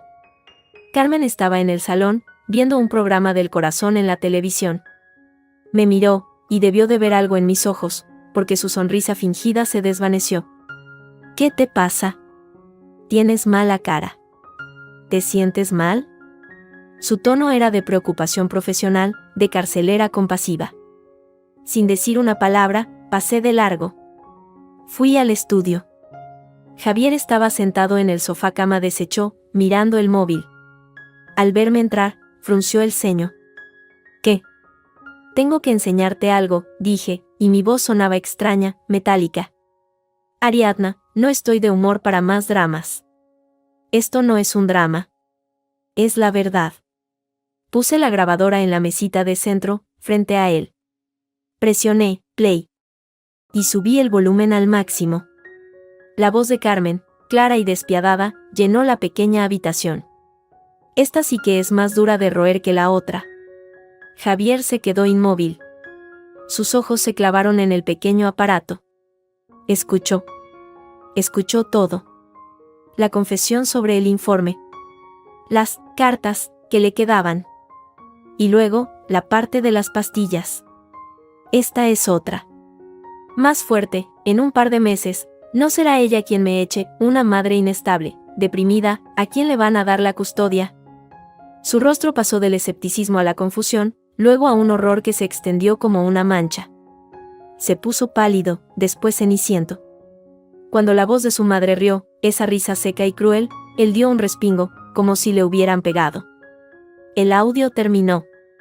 El silencio que siguió fue absoluto, roto solo por el lejano sonido de la televisión del salón. Javier no se movió. Miraba fijamente la grabadora, como si fuera una serpiente. Es mentira, murmuró, pero su voz no tenía convicción, solo puro pánico. Es su voz, Javier, dije, con una calma que no sentía. ¿También eso es un montaje mío? Él alzó la mirada hacia mí. Sus ojos estaban vidriosos, perdidos. Las pastillas, ¿qué pastillas? Las que tú me veías tomar cada noche. Las que ella me daba, para los nervios. Las que yo escupía. Saqué del bolsillo el papel de seda con el comprimido arrugado. Alprazolam. No es natural. Y no es el que me recetaron después de parir. Es otra cosa. Para volverme inestable. Para que parezca loca. Para quitarme a Lucas. Javier cogió el papel, lo desenvolvió. Miró la pastilla diminuta, blanca, inocente. Luego miró hacia la puerta cerrada, más allá de la cual estaba su madre, viendo la televisión. Una temblorina incontrolable empezó en sus manos, luego en sus brazos, luego en todo su cuerpo. Abrió la boca, pero no salió ningún sonido. Solo un jadeo seco, como el de un hombre que se ahoga. Ella logró articular. Ella me dijo que estabas, que inventabas cosas, que podía ser un peligro. ¿Un peligro? Repetí, y ya no pude contener la furia. ¿El peligro soy yo, Javier? ¿O es la mujer que envenena la comida, que falsifica análisis, que droga a su nuera para robarla a su hijo? ¿La que echó a Clara? ¿La que ahora hace lo mismo conmigo? Esa es tu madre. Y tú le creíste. Le creíste a ella antes que a mí. Mis últimas palabras fueron un grito. Javier se desplomó sobre sí mismo, como si le hubieran retirado el esqueleto. Se dobló por la cintura, la cabeza entre las manos, y empezó a sollozar. No eran lágrimas silenciosas. Eran unos sollozos profundos, desgarradores, de un hombre al que le arrancan de cuajo todo lo que creía saber. De su mundo, de su madre, de sí mismo. Dios mío, gemía, una y otra vez. ¿Qué ha hecho? ¿Qué le hemos hecho? ¿Qué te he hecho yo? Yo me quedé de pie, mirando cómo se desmoronaba. No sentí compasión en ese momento. Solo un alivio agrio, venenoso. Por fin lo veía. Por fin lo sabía. El muro del 0% se resquebrajaba, no ante mis argumentos, sino ante la voz fría y planificadora de su propia madre, saliendo de un aparato barato comprado en una tienda de electrónica hacía 10 años. La verdad, al fin, tenía un sonido. Y ese sonido había quebrado a mi marido en 1000 pedazos, allí, en el sofá cama donde dormía desde que había empezado a dudar de mí. La grabación había terminado. Pero el verdadero drama, el de limpiar los escombros de lo que quedaba de nosotros, acababa de empezar. Los sollozos de Javier se apagaron en un silencio roto, un silencio de derrumbe interno. Se quedó sentado en el borde del sofá, la mirada perdida en la alfombra, la grabadora inerte entre sus manos. Ya no lloraba. Temblaba. Un temblor fino, constante, como si tuviera frío en los huesos. Yo me quedé de pie, esperando. No sabía qué esperar. ¿Rabia? ¿Negación? ¿Acción? ¿Dónde está? Preguntó al fin, con una voz ronca, gastada. En el salón. Viendo la televisión. Asintió, lentamente. Se levantó. Parecía mucho más viejo, como si el peso de la verdad le hubiera curvado la espalda en cuestión de minutos. Caminó hacia la puerta del estudio, la abrió. La luz del salón y el sonido estridente de un programa de cotilleos entraron a raudales. Carmen estaba en su butaca, de perfil, tejiendo algo pequeño, seguramente para Lucas. Una estampa de abuela pacífica. Javier se detuvo en el umbral. Yo me coloqué a su espalda, el corazón latiéndome con fuerza. Él respiró hondo. Madre. Carmen alzó la vista, una sonrisa automática en los labios. Sí, hijo. Necesitas. La sonrisa se congeló al ver su rostro. Sus ojos pasaron de él a mí, que asomaba tras él. La aguja de tejer se detuvo. ¿Qué pasa? ¿Otra vez problemas? Tenemos que hablar, dijo Javier. Su voz era plana, sin inflexión. Claro, hijo, siéntate. Siempre estoy aquí para escucharte. Dejó la labor a un lado, componiendo su expresión de preocupación maternal. Javier no se sentó. Avanzó unos pasos hasta el centro de la habitación. Yo cerré la puerta del estudio a mis espaldas. El ruido de la tele era un contrapunto grotesco a la escena. ¿He escuchado algo?, empezó Javier.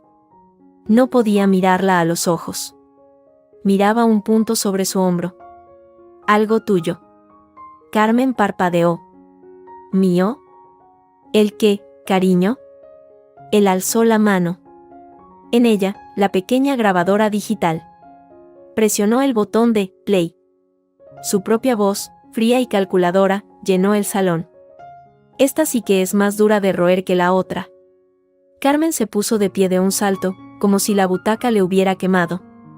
Su rostro perdió todo el color, dejando una máscara de yeso agrietado. Los ojos, desorbitados, se clavaron en el aparato, luego en Javier, luego en mí. En sus ojos no hubo miedo al principio. Hubo una ira pura, primitiva, que los oscureció por completo. ¿Qué es esta infamia? Logró articular, pero su voz era un chillido estrangulado. Esto es de ella, ¿verdad? Otra de sus mentiras. Un montaje. Javier, no puedes creer. La pastillita. La que le doy en la cena. No es la que le recetó el médico, esta es otra. Más fuerte, continuaba su voz, implacable, desde el pequeño altavoz. Apágalo. Aulló Carmen, y se abalanzó hacia Javier, no para abrazarlo, sino para arrebatarle la grabadora. Javier, atónito, dio un paso atrás. Ella tropezó con la mesita baja, y el aparato cayó al suelo con un golpe seco. La voz cesó. El silencio fue breve, cargado de electricidad. Es tu voz, madre, dijo Javier, y ahora sí la miraba, y en su mirada ella debió de ver algo definitivo, porque su furia se mezcló con pánico. Reconozco tu voz. Reconozco hasta tu risa. ¿Me vas a decir que Ariadna también sabe imitar tu risa? Está loca. ¿Y te está envenenando contra mí? Gritó Carmen, señalándome con un dedo tembloroso. Es una bruja. Una manipuladora. Todo es falso. ¿No lo ves? Hasta un niño lo vería. ¿Y el informe de ADN, madre? La pregunta de Javier salió en un susurro, pero cortó como un cuchillo. ¿También es falso? ¿También es un montaje de Ariadna? Coludida con la doctora Lucía, tal vez. Carmen abrió la boca, pero no salió sonido. Los argumentos se le agotaban. La lógica de su mentira se resquebrajaba ante la evidencia acumulada. Vio en los ojos de su hijo que ya no era el niño crédulo. Era un hombre traicionado. Y en ese momento, algo se rompió dentro de ella. No fue la culpa. Fue el miedo a perder el control. A perderlo a él. A perder todo. Su mirada, salvaje, recorrió la habitación. Se posó en las cortinas de pesado terciopelo granate, junto a la ventana. Luego, en el mechero de gas que siempre tenía en la mesita, para encender las velas de los santos. Si es mi voz, si es la verdad, murmuró, y su tono cambió, se volvió extrañamente razonable, aterradora. Entonces no importa. Si ya me ves como un monstruo, Javier, si prefieres creer a esta extranjera, entonces no merece la pena. Nada merece la pena. Y antes de que ninguno de los dos pudiéramos reaccionar, se abalanzó. Cogió el mechero. Con un chasquido seco, una llama azul y amarilla brotó. Y con un movimiento rápido, casi elegante, la acercó al borde de la cortina. Madre, no. Rugió Javier, lanzándose hacia ella. Pero ya era tarde. El terciopelo seco, viejo, prendió al instante. Un chasquido seco, y una lengua de fuego anaranjada trepó por la tela con avidez, crepitando, liberando un humo negro y espeso que olía a químicos y a polvo. Carmen se apartó, dejando caer el mechero. No tenía miedo en la cara. Tenía una especie de triunfo desquiciado. Si no es mi casa, que no sea de nadie. Si no es mi familia, que se queme. Purificación. Dios mandó fuego a Sodoma. El fuego crecía, alimentándose de la cortina, amenazando con saltar al estante de libros contiguo. El humo empezó a llenar la habitación rápidamente. Tosí. Javier, tras un segundo de parálisis, reaccionó. Ariadna, saca a Lucas. Ya. Por la salida de atrás. Gritó, y corrió hacia la cocina. Oí el chorro de agua al abrir el grifo y el sonido de casos. No me lo pensé 2 veces. Corrí escaleras arriba, el humo picándome ya en la garganta. En la habitación, Lucas, despertado por el griterío, lloraba. Lo envolví en su mantita, lo estreché contra mí y bajé corriendo por la escalera trasera que llevaba al patio de servicio, sin mirar atrás. Una vez en el patio fresco de la noche, alejada del edificio, marqué el 112 con dedos temblorosos. Fuego, piso en llamas. Calle. Los gritos de Javier y el crepitar de las llamas se filtraban por la ventana del salón. Dejé a Lucas, a salvo, en su capazo en el patio, y entré de nuevo. No podía dejarlo solo allí dentro. El salón era una pesadilla. Las llamas lamían ya la pared, el humo era denso, asfixiante. Javier intentaba apagarlo con casos de agua, pero era inútil. Y en medio del infierno, Carmen no intentaba huir. Estaba de pie, cerca de la puerta del pasillo, mirando arder su obra con los brazos cruzados, como una sacerdotisa satisfecha. «Salga, señora, salga», gritó Javier, tirándole del brazo. Ella se resistió, débilmente. «Déjame. Que me queme. Es lo justo. Lo que tú quieres, ¿no? Deshacerte de tu vieja madre». Javier, con una fuerza que no sabía que tenía, la arrastró a rastras por el pasillo y la empujó hacia la puerta de la calle, que yo había dejado abierta. Cayó de rodillas en el rellano, tosiendo. En ese momento, mis ojos, llorosos por el humo, se fijaron en algo en el suelo, cerca de la butaca de Carmen. El cuaderno azul. El diario. Debía de haberlo sacado de su escondite, quizás para quemarlo ella misma, y se le había caído al precipitarse hacia las cortinas. Una esquina ya chamuscada por el calor cercano. Sin pensarlo, mientras las primeras sirenas se oían a lo lejos, me abalancé sobre él. El calor era intenso. Lo cogí. La tela de la cubierta estaba caliente, quemada en un borde. Lo apreté contra mi pecho y salí corriendo, tras Javier y su madre, al fresco de la noche en la calle. En cuestión de minutos, la calle se llenó de caos. 2 coches de bomberos, policías, una ambulancia. Los bomberos irrumpieron en el piso. Nosotros, los 3, estábamos en la acera de enfrente, rodeados de vecinos asomados a las ventanas. Javier, con la cara tiznada, sostenía a Lucas, que lloraba asustado. Yo, temblando, con el cuaderno chamuscado en las manos. Carmen, sentada en el bordillo, rodeada por 2 policías, miraba al vacío, murmurando algo ininteligible. Ya no parecía una furia. Parecía una anciana frágil y perdida. Un bombero se acercó a nosotros. ¿Están todos bien? ¿Hay alguien más dentro? No, solo nosotros, dijo Javier, con voz ronca por el humo. El bombero asintió. Han controlado el fuego. Solo daños en el salón, mucho humo. Tendrán que pasar una noche fuera, al menos.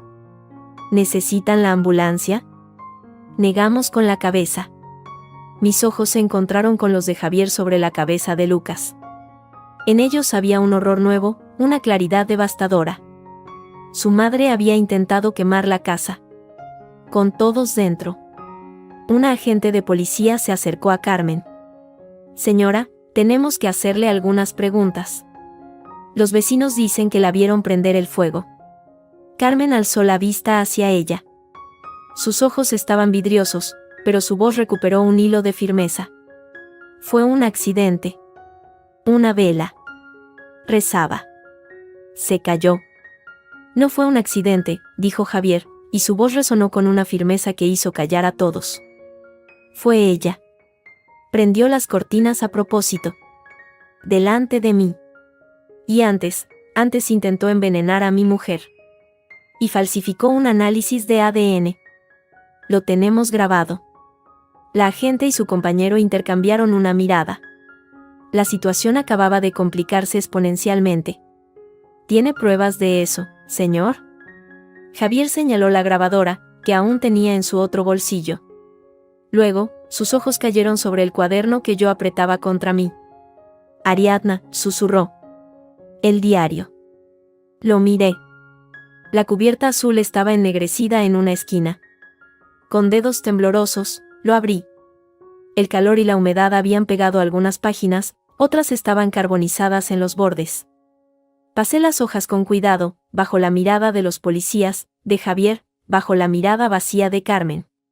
Buscaba las páginas sobre Clara, pero mis dedos se detuvieron en una hoja anterior, casi desprendida, con la escritura más apretada, más antigua. La fecha, junio de 1979. Años antes de que Javier naciera. Ya no podía más con sus llantos. Día y noche. Decía que el niño la miraba con odio, que no era suyo. Que estaba poseído. La debilidad, eso es lo que era. Debilidad de espíritu. Después de que nació mi sobrino, ella ya no era útil. Una carga. Mamá dice que hay que internarla, pero es una vergüenza para la familia. Una Vázquez, loca. Anoche, cuando todos dormían, preparé su tila. La de siempre, para los nervios. Pero esta vez, eché todo el frasco. El médico dijo que era el corazón, que débil después del parto. Pero yo sé la verdad. Yo la ayudé. Le di la paz que no encontraba. Y a mi hermana, la pobre, le di un marido y una casa que cuidar. Ahora el niño es más mío que suyo. Y esta casa respira al fin.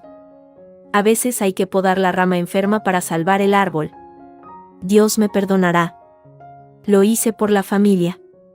Dejé escapar un grito ahogado. La hoja, chamuscada, casi se deshizo entre mis dedos. Hermana. Tila. Todo el frasco no era solo Clara. Había algo anterior. Algo mucho, mucho peor. ¿Qué? ¿Qué pasa? Preguntó Javier, acercándose. No pude hablar. Le alcancé el diario abierto, señalando el párrafo con un dedo tembloroso. Él lo cogió. Se inclinó bajo la luz parpadeante de la ambulancia para leer. Vi cómo su rostro, ya devastado, se descomponía aún más. Como el entendimiento, lento y terrible, se abría paso entre las líneas escritas por su madre hacía casi 50 años. Tu hermana, murmuró Javier, alzando la mirada hacia Carmen, que seguía sentada en el bordillo, pero que ahora nos observaba, y en sus ojos había un reconocimiento instantáneo, un pánico antiguo. Tu hermana mayor. Tía Rosa. La que murió de problemas cardíacos después de tener a tu sobrino. Tú. Carmen no dijo nada. Solo cerró los ojos con fuerza, como para bloquear la imagen, la memoria, la palabra escrita. Javier miró el cuaderno, luego miró a su madre, luego me miró a mí, a Lucas en sus brazos. En sus ojos se libró la batalla final. La batalla entre el hijo que quería proteger a su madre, siempre, a cualquier costo, y el hombre que acababa de entender que esa madre era, quizás, una asesina. y que él había vivido, amado y sido manipulado por una asesina. La balanza se inclinó. Se irguió. Con una calma espantosa, se dirigió a la agente de policía. Mi madre, Carmen Vázquez, necesita ayuda médica. Y ustedes necesitan este diario. Y la grabación. Su voz no temblaba. Estaba hecha de hielo y de dolor. Quiero presentar una denuncia. Por intento de homicidio, por falsificación de documento público, por administración de sustancias nocivas, y por lo que pueda encontrar en ese diario sobre la muerte de su hermana, Rosa Vázquez, en 1979. Las palabras, secas, oficiales, cayeron como sentencia en la noche. Carmen abrió los ojos. Ya no había furia, ni cálculo, ni triunfo. Solo un vacío infinito, y un miedo atroz. El miedo de quien, al fin, ve que el castigo no es el fuego que ella misma enciende, sino la mirada de su propio hijo, entregándola a la ley. Los policías asintieron, serios. Uno de ellos se acercó a Carmen. Señora Vázquez, tiene que venir con nosotros. Ella no se resistió. Se dejó levantar del bordillo. Al pasar junto a Javier, se detuvo un instante. Lo miró. Intentó decir algo, pero solo le salió un jadeo. Él desvió la mirada, apretando a Lucas contra su hombro. La vieron subir a la parte trasera del coche patrulla. La puerta se cerró con un golpe sordo. Javier se dejó caer en el bordillo, a mi lado, enterrando la cara en el pelo de nuestro hijo. Su cuerpo se estremeció con un solo sollozo seco, desgarrador. El fuego, ahí fuera, ya estaba apagado. Pero el que ardía dentro de él, el que consumía los últimos vestigios de su mundo anterior, acababa de empezar. Y yo, a su lado, con el olor a humo y a ceniza pegado a la piel, solo podía esperar, y sostener en mis manos el diario chamuscado, la prueba más terrible de todas, que no solo había salvado nuestro presente, sino que había desenterrado un crimen del pasado, enterrado en sal y en silencio durante casi medio siglo. La verdad, al fin, había salido. No con un susurro, sino entre llamas. 6 meses no curan nada. Los aplana. Los vuelve algo con lo que puedes convivir, un ruido de fondo sordo, como el zumbido de un transformador en una calle silenciosa. El diagnóstico oficial para Carmen fue un mazazo de palabras técnicas que intentaban explicar lo inexplicable, trastorno facticio aplicado a otro, antes llamado síndrome de Munchausen por poderes, mezclado con rasgos obsesivo-compulsivos y un delirio religioso grandioso. La clínica privada en las afueras de El Escorial, blanca y silenciosa, era su nuevo reino. Un reino de terapeutas, de pastillas que sí tomaba, de sesiones de grupo donde callaba, mirando por la ventana. Nosotros seguíamos en el piso del barrio de Salamanca. El salón olía aún a humo, a pesar de los esfuerzos de los restauradores. Habían quitado las cortinas, repuesto el estante, pintado. Pero el olor se había instalado en la estructura, un recordatorio fantasmal. Javier y yo dormíamos en la misma cama otra vez. No era el regreso de una pasión. Era una tregua cansada, un pacto de supervivencia. Nos tocábamos de noche, en la oscuridad, buscando confirmación de que el otro seguía ahí. A veces lloraba. A veces era él. Lucas crecía, ajeno, con una sonrisa que iluminaba las habitaciones y que era nuestro ancla absoluta. La familia de Javier se partió en dos. Los que, como su hermana Ana, nos llamaban traidores. ¿Cómo puedes hacerle eso a tu madre, Javier, estando como está? Los que, como su primo hermano y Sofía, nos apoyaban en un silencio incómodo, murmurando, algo habría, siempre fue muy suya. Mis padres se turnaban para venir de Barcelona, llenando la casa de un bullicio catalán y de comidas que sabían a normalidad, a cuidado sin veneno. El juicio por el incendio y la falsificación del informe de ADN fue rápido. La grabación fue demoledora. La doctora Lucía, acorralada, confesó que Carmen le había suplicado, por la familia, que cambiara las muestras. Era mi amiga, pensé que era para evitar un dolor mayor, perdió su licencia. Carmen, considerada no imputable en su plena capacidad, recibió una medida de seguridad, internamiento psiquiátrico de larga duración. El asunto de su hermana Rosa, la del diario, era otra cosa. Un caso cerrado hacía décadas, sin cuerpo que exhumar, solo con unas palabras chamuscadas en un cuaderno. La policía abrió una investigación, pero se topó con el muro del tiempo y de una familia que no quería remover más muertos. Para Javier y para mí, era suficiente verdad. La justicia, la de los tribunales, ya había hecho lo suyo. La otra, la nuestra, era un asunto privado. La decisión de mudarnos a Barcelona fue de Javier. Una noche, viendo a Lucas intentar gatear sobre la alfombra que olía a humo, lo dijo sin preámbulos. No puedo respirar aquí, Ari. Cada pared me grita. Quiero irme. A tu ciudad. Empezar de cero. Donde no haya fantasmas en cada esquina. Asentí. No con alegría, con alivio. Barcelona no era un paraíso. Era una tabla en medio de un naufragio. Un lugar donde el apellido Vázquez no pesaba toneladas, donde nadie me miraría como a la nuera que mandó a la abuela al manicomio. Antes de irnos, hubo que hacer una última visita a la clínica. Y organizar una despedida, una cena familiar. Una idea mía, que a Javier le pareció una locura, una tortura innecesaria. ¿Para qué? ¿Para fingir que somos una gran familia feliz? Preguntó, amargado. No, respondí. Para cerrar. Para que todos, incluida ella, vean que se cierra. A nuestra manera. La cena fue en un restaurante del centro, un sitio neutro, de manteles blancos y luz tenue. Asistieron los pocos que no nos habían dado la espalda, Sofía y su marido, un tío de Javier, viudo y de mirada comprensiva, y mis padres, que habían venido expresamente. Y Carmen. Con permiso de la clínica, acompañada de una enfermera que se sentó discretamente en la barra. Llevaba un vestido sencillo, gris. Parecía más pequeña, encogida. Su pelo, siempre tan riguroso, tenía mechones blancos sin teñir. Sus manos, en el regazo, no paraban de frotarse. Ya no miraba con desafío. Miraba con miedo, con una cautela animal. Los medicamentos la habían apagado, la habían vuelto lenta. Pero sus ojos, cuando se posaban en Lucas, que estaba con una canguro en casa, aún brillaban con un destello de esa obsesión posesiva, inmediatamente apagado por un parpadeo rápido.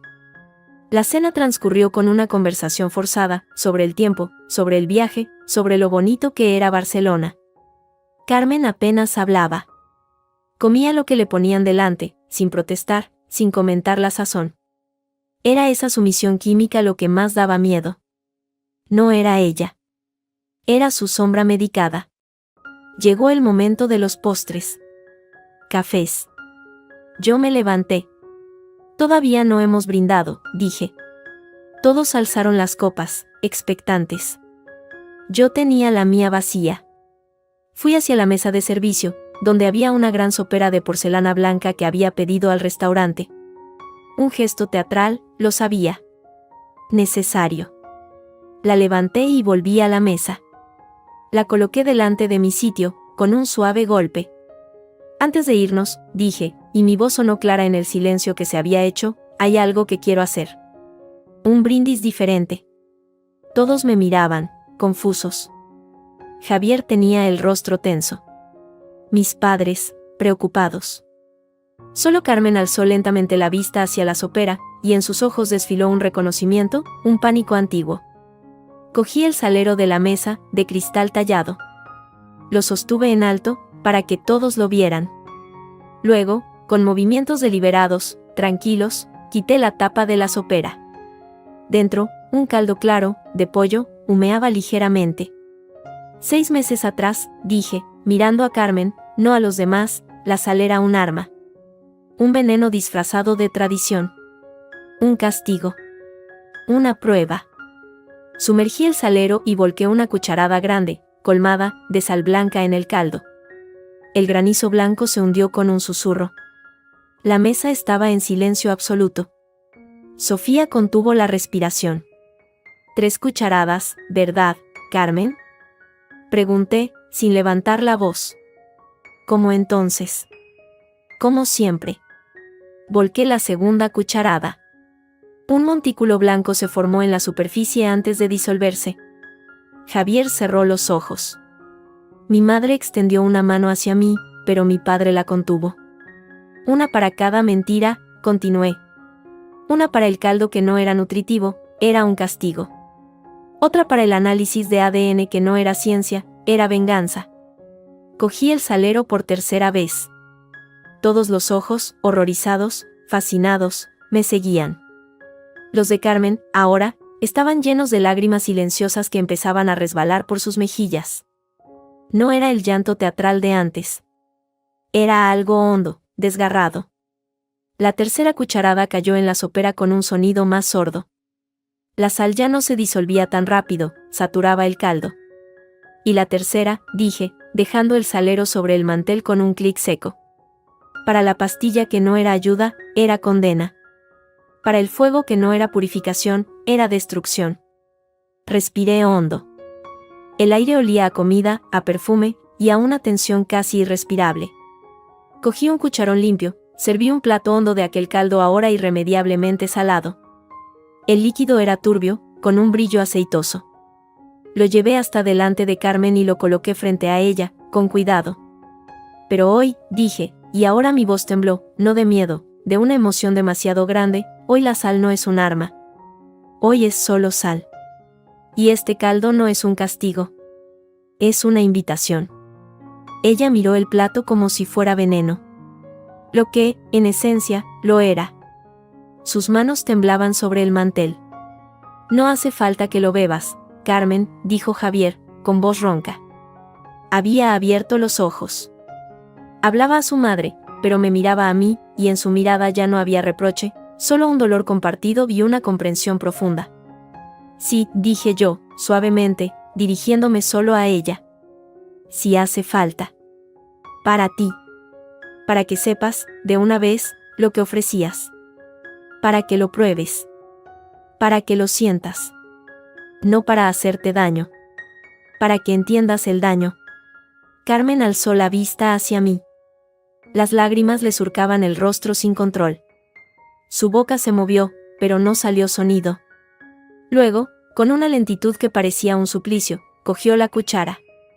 Su mano temblaba tanto que el metal golpeó contra el borde de la porcelana con un tintineo. Toda la mesa contuvo el aliento. La enfermera, desde la barra, se puso en tensión, pero no intervino. Llenó la cuchara.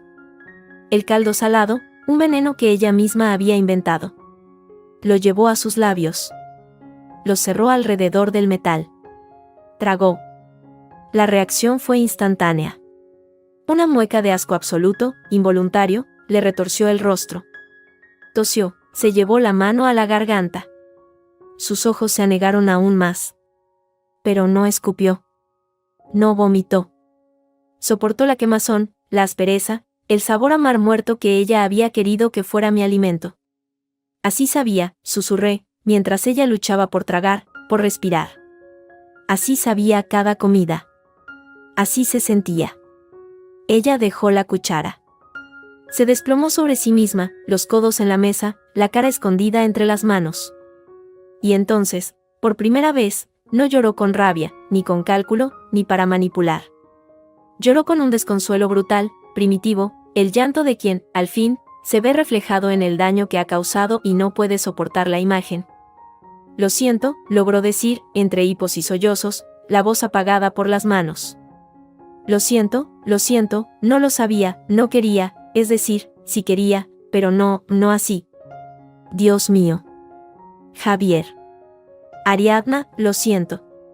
Eran las únicas palabras verdaderas que le habíamos oído jamás. No justificaban nada. No arreglaban nada. Pero eran verdaderas. Javier se levantó. Se acercó a ella. No la abrazó. Puso una mano, pesada, en su hombro. Un contacto, no un perdón. Un reconocimiento de su dolor, no una absolución. Ya lo sé, madre, murmuró. Ya lo sé. La cena terminó poco después, en un silencio cargado, pero distinto. No era el silencio de la guerra, ni el del miedo. Era el silencio de algo que, por fin, se había dicho. Carmen, exhausta, se fue con la enfermera, sin mirar atrás. El resto nos despedimos con abrazos incómodos, con promesas de vernos en Barcelona. Un mes después, el camión de mudanza cargaba las últimas cajas. El piso, vacío, solo conservaba el olor a humo. Javier cerró la puerta por última vez. No echó la llave. La dejó puesta. Que se quede con todo, había dicho. Barcelona nos recibió con un sol de invierno frío y brillante sobre el mar. El piso, en el barrio de Gracia, era más pequeño, con balcones llenos de macetas que mis padres habían preparado. Lucas empezaba a dar sus primeros pasos tambaleantes, persiguiendo los reflejos del sol en el suelo. Una tarde, preparaba una cena sencilla. Un guiso de judías blancas, de la receta de mi madre. Javier jugaba en el suelo con Lucas, haciendo que un tren de madera subiera por sus piernas. La radio sonaba bajito, una canción antigua. Fui a sazonar el guiso. Cogí el salero. Era nuevo, de acero inoxidable, sin historia. Lo sostuve un momento sobre la olla. El recuerdo de la sopera, de las 3 cucharadas, de su rostro descompuesto, me atravesó como un relámpago. No era un recuerdo agradable. Pero ya no me quemaba. Dejé caer una pizca, pequeña, justa. La probé. Estaba buena. Sabe a comida. A vida. Javier se acercó por detrás, me rodeó la cintura con los brazos, apoyó la barbilla en mi hombro. Vio el salero en mi mano. ¿Está bien?, preguntó, en un susurro. Está bien, dije, y era verdad. Miré la olla, humeante, inocente. La sal ya no era un arma. Era un condimento. Un recuerdo amargo, sí, pero también la prueba de que habíamos salido de allí. De que habíamos atravesado el mar de sal que ella había querido que fuera nuestro mundo, y habíamos llegado a la otra orilla. A una orilla donde podíamos respirar sin que el aire supiera a ceniza o a traición. Donde el sabor de la comida, y de la vida, volvía a pertenecernos solo a nosotros. Lucas soltó una carcajada, persiguiendo su tren. Javier me apretó un poco más. Y yo, Ariadna, seguí removiendo el guiso, sintiendo el calor del fuego, el peso de su abrazo, la risa de mi hijo. La sal, al fin, solo era sal. Y nosotros, al fin, éramos simplemente una familia, tratando de aprender a vivir sin miedo a lo que pudiera haber en la sopera.